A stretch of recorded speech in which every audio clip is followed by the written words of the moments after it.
ActionSA is challenging the Reserve Bank report that has cleared the president in the Phala Phala saga. It wants access to the report, which the bank has said is actually a private internal report and is not going to be made public. Well, ActionSA is joining us this morning, of course. It is their party leader, Herman Mashaba. Mr. Mashaba, good morning. Good to have you on ActionSA. We'll get into the details. I hope you can hear me, Herman. Good morning.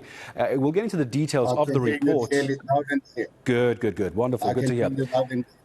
With the report not being made public, I want to start there. We'll get into details of possession and ownership and transactions that are not perfected. We'll get there. With the report not being made public, I imagine that's the first concern for you. Good morning.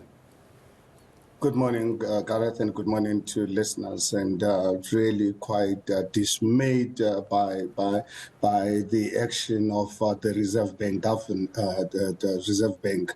I think it's really unfortunate for them to treat such a very serious case like someone has just stolen a cell phone. I think he is the President of the Republic of South Africa, someone that has to really be an ethical, moral leader for the country, someone involved in money laundering, and to really be protected by a whitewash report by the Reserve Bank. Because to be honest with you, I think for us as ActionSA, we don't want to really, play games with this particular matter. This report is a whitewash. It is for that reason this morning our legal team is actually submitting our application to really have this report be made public, and we are not going to stop it at anything, because this matter is of national interest. It's not about President Cyril Ramaphosa. It's not about the Reserve Bank. It's about the future of this country. It's about the credibility of South Africa as a nation. As you are aware, we've just been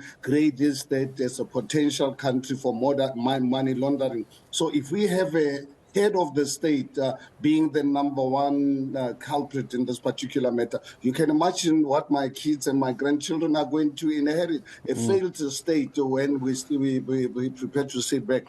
And I'm afraid we are going to know, and we suspect that they will try and play every possible game, but we are prepared to really go up to the highest courts to make sure that this document is made public and demonstrate that this was a whitewash report just to really cover President Cyril Ramaphosa. Because I want to ask about the details of this, and I'm going to ask viewers to bear with me because I also had to do a bit of research on this, Mr. Mashaba. What really this comes down to in this report is its possession and ownership of the money that was exchanged. Those are two very, very different things.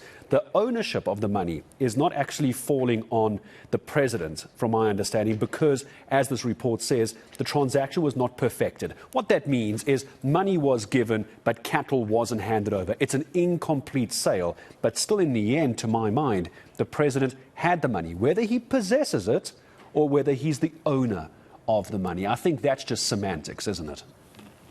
Absolutely. I think it is a pure insult to the intelligence of South Africans. We're sending a wrong signal to the world that money laundering in South Africa can actually be executed by the president of the country. You can imagine the amount of money involved, whether what the president say and his the person who brought in them, who claimed to have brought in the money, $580,000 or 4 million, as Fraser has alleged. Because Fraser, when this matter came out, Fraser said it's $4 million.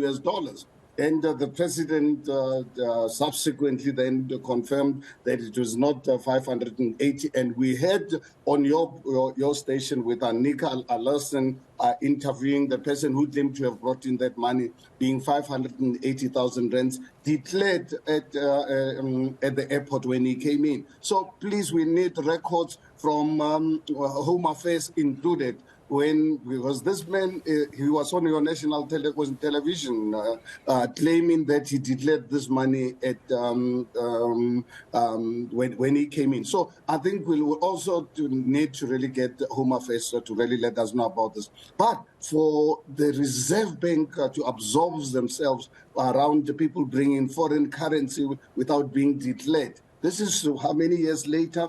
And what is even more worrying, Gareth and people of South Africa, is that right now we don't know where this money is being used. We see right now the ANC government buying and corrupting politicians, councillors from other political parties buying votes within ANC. So basically this money is actually used to corrupt South Africa, putting our democracy on sale. Because this is precisely what this money was brought to do, to corrupt politicians and buy influence. And the Reserve Bank really tell us that they cannot find anything wrong. It's unfortunately and this is what I think is so. This is what's so important for everyone to understand, because let's use an analogy for a moment, Mr. Mashaba. I'm going to use you and I. You want to buy some paintings from me. You've come to me. You've given me money. You've given me the money, I'm now keeping it.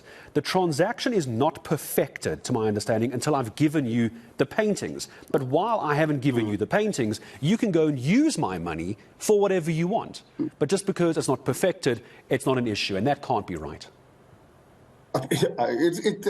Something like this has never happened. The first time in the history of mankind, this is the first time a transaction of this nature has happened. I'm sure anyone can do the study anywhere in the world where someone can pay either 580,000 US dollars or $4 million US dollars, and you just give it to someone and walk away. You're not sure when he's going to deliver. I mean, a transaction of this nature has never happened before. President Cyril Ramaphosa and the Reserve Bank must not really take us for granted as South Africa. We have this country. This is the only country in the world we have. If we lose it, we allow it to be taken over by money launderers, like how the president is behaving, and allow our Reserve Bank to play a role on this. This is not going to really be accepted. So this, as I'm talking to you this morning, our legal team is submitting our application, and our Senate, we are meeting this morning. We've given our lawyers,